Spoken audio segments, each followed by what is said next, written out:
तो हेलो दोस्तों, आप सबका एक बार फिर से स्वागत है। तो आज हम बनाने वाले हैं बहुत ही स्वादिष्ट और एकदम परफेक्ट बाजार जैसे पुदीना चावल यानी पुदीना राइस घर पे काफ़ी आसान तरीके से। तो ऐसी स्वादिष्ट रेसिपी की वीडियोस के लिए मेरे चैनल को सब्सक्राइब कीजिए और बेल आइकन को ज़रूर प्रेस कीजिए। तो सबसे पहले हम एक बड़े से बर्तन में काफ़ी सारा पानी ले लेंगे, फिर हम इसे हाई फ्लेम पे गर्म करेंगे। फिर हम इसमें डालेंगे 1 चम्मच तेल, 1 बड़ी चम्मच के करीब नमक डाल देंगे और इसके अंदर हम एक नींबू का रस जो अच्छे से निचोड़ लेंगे और इसे अच्छे से मिक्स करेंगे। ये सारी चीज़ें डालने से क्या हमारे चावल एकदम खुले खुले और एकदम वाइट होंगे।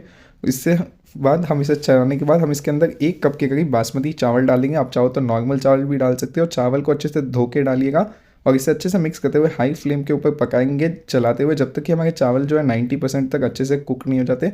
जैसे ही हमारे चावल पक जाए हम इसे जो है एक छन्नी की मदद से अच्छे से छान के निकाल लेंगे बिल्कुल इसी तरीके से। और फिर हम हमारे चावल को जो है एक साइड में रख देंगे। फिर हम एक मिक्सर ग्राइंडर जार लेंगे, उसके अंदर हम डाल देंगे 1 हाथ यानी 1 मुट्ठी जितना मिंट यानी पुदीने के पत्ते, थोड़े से धनिया के पत्ते डाल देंगे टेस्ट के लिए और 1 हरी मिर्ची को अच्छे से तोड़ के हम इसके अंदर डाल देंगे। फिर हम इसे पीस के इसका एक फाइन सा पेस्ट बना लेंगे और इस पेस्ट को जो है एक साइड में रख देंगे। फिर हम एक कढ़ाई ले लेंगे, कढ़ाई के अंदर हम डालेंगे 2 बड़ी चम्मच के करीब तेल। फिर हम इसमें डालेंगे थोड़ी सी हींग, हींग डालना बिल्कुल ऑप्शनल होता है। आधी चम्मच जीरा डाल देंगे, 1 तेज़ पत्ता डाल देंगे हम इसके अंदर और 1 चम्मच के करीब अदरक लहसुन का पेस्ट डाल के हम इसे अच्छे से चलाते हुए मीडियम आंच के ऊपर अच्छे से 1 मिनट के लिए भून लेंगे बिल्कुल इस तरीके से। फिर हम इसके अंदर डालेंगे 1 कप बारीक कटा हुआ प्याज, प्याज आप ज़रूरत अनुसार डाल सकते हो और इसे भी अच्छे से चलाते हुए 1 मिनट के लिए भून लेंगे मीडियम फ्लेम पे।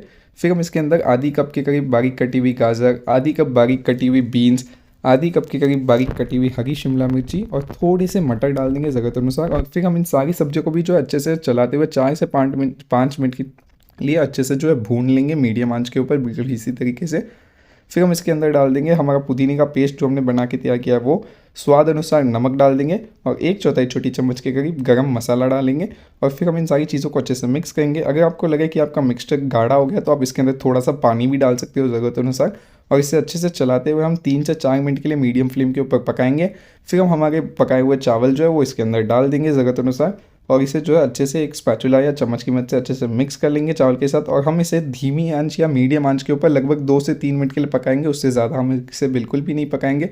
और ये लीजिए आपके स्वादिष्ट पुदीना चावल जो है बनके तैयार है, आप इसे ज़रूर ट्राई कीजिएगा।